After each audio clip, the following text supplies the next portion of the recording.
सुप्रिया सुळे यांनी केलेल्या आरोपावर बीड कारागृह प्रशासनाकडून पत्रक जारी। बेकायदेशीर सुविधांचे दावे खोटे असल्याचं प्रशासनाकडून स्पष्ट। नियमबाह्य सुविधा दिल्या जात असल्याचा धनंजय देशमुख यांनीही केला होता आरोप। आता पाहणार आहोत टॉप 9 बातम्या पावसासंदर्भातल्या। भुसावळमधील हतनूर धरणाचे 4 दरवाजे 1.5 मीटरने उघडले। 1,27,000 क्युसेक पाण्याचा विसर्ग तापी नदीत सुरू। नदीकाठच्या गावांना सतर्कतेचा इशारा। सोलापूरमध्ये भीमा नदीच्या पाणी पातळीत वाढ। महाराष्ट्र कर्नाटक सीमेवरील उमराणी बंधारा ओव्हरफ्लो। भीमा नदीला आलेल्या महापुराचं रौद्ररूप ड्रोन कॅमेऱ्यात कैद। सोलापूर आणि अक्कलकोट तालुक्यातील 15 बंधारे पाण्याखाली। भुसावळमधील हतनूर धरणाचे 4 दरवाजे 1.5 मीटरने उघडले। 1,27,000 क्युसेक पाण्याचा विसर्ग तापी नदीत सुरू। पुण्याच्या भोर तालुक्यात समाधानकारक पाऊस झाल्यानं खरीपाच्या पिकांची जोमदार उगवण। दमदार पावसामुळे तालुक्यातील शेती कामांना वेग। शेतकऱ्यांमध्ये समाधानाचं वातावरण। हतनूर धरणातून ओझरखेडा धरणात पाणी सोडण्याची मागणी। मुक्ताईनगरचे आमदार चंद्रकांत पाटील यांनी तापी पाटबंधारे विकास महामंडळाला निवेदन देत केली मागणी।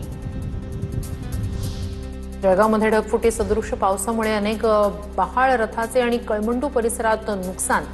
200 ते 300 शेतकऱ्यांच्या शेतजमिनी खरडून वाहून गेल्या। पिकांसह सुपीक मातीही वाहून गेल्यानं भविष्यात शेती कशी करायची असा शेतकऱ्यांसमोर प्रश्न। गडचिरोलीच्या सिरोंचा तालुक्यातील सोमनपल्लीजवळ राष्ट्रीय महामार्गावर मोठे खड्डे पडून चिखलाचं साम्राज्य। वाहनं चिखलात फसल्यानं महिला मजुरांनी वाहनाला चक्क दोरी बांधून वाहन बाहेर काढलं। रायगडच्या अलिबागमधील नागोठणे अलिबाग मार्गावरील सांबरी खिंड परिसरात महिन्याभराआधी कोसळलेली दरड तशीच। मुसळधार पावसात दरड थेट रस्त्यावर कोसळण्याची भीती। दरड तात्काळ हटवण्याची स्थानिकांची मागणी। आता पाहणार आहोत टॉप 9 बातम्या मुंबई आणि पुण्यातल्या। MMRDAच्या मेट्रो मार्गिकांनी प्रवासी संख्येचा केला विक्रम पार। 2022 पासून आतापर्यंत तब्बल 30 कोटी प्रवाशांचा सुरक्षित प्रवास पूर्ण। अवघ्या 179 दिवसात 5 कोटी प्रवाशांनी मेट्रोनं केला प्रवास। मुंबईतील बीडीडी चाळ पुनर्विकास प्रकल्पातील रहिवाशांना दिलासा। रहिवाशांना घर भाड्यापोटी दर महिन्याला 25 ऐवजी 30,000 रुपये मिळणार। तात्पुरत्या स्थलांतरासाठी मिळणाऱ्या मासिक भाड्यात 5,000 रुपयांची वाढ। पुणे जिल्हा सत्र न्यायालयातील सुरक्षा व्यवस्था आता चोख होणार। न्यायालयाच्या आवारातील गैरप्रकार गुन्हेगारी रील बनवणं, गुन्हेगारांकडून दहशत निर्माण करण्याच्या गैरप्रकारांना आळा बसणार।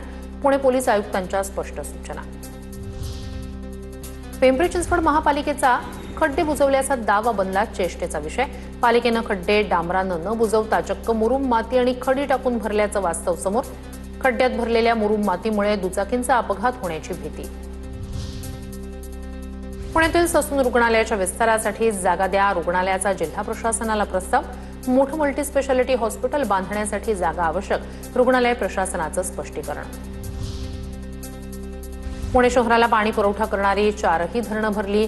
भीमा खोऱ्यातील लहान मोठी 16 धरणं भरली। खडकवासला धरण साखळी क्षेत्रात सध्या 29.5 टीएमसी पाणीसाठा जमा। पिण्याच्या पाण्याचा आणि सिंचनाचा प्रश्न मिटला। पुण्यात 12 कोटींच्या अंमली पदार्थांची विल्हेवाट। अंमली पदार्थ विरोधी टास्क फोर्सची कारवाई। 12 कोटींचे 9,536 किलो अंमली पदार्थांची विल्हेवाट। पुणे आणि धुळे जिल्ह्यात अँटी नार्कोटिक्स फोर्सनं कारवाई करत मोठ्या प्रमाणात अंमली पदार्थ केले होते जप्त।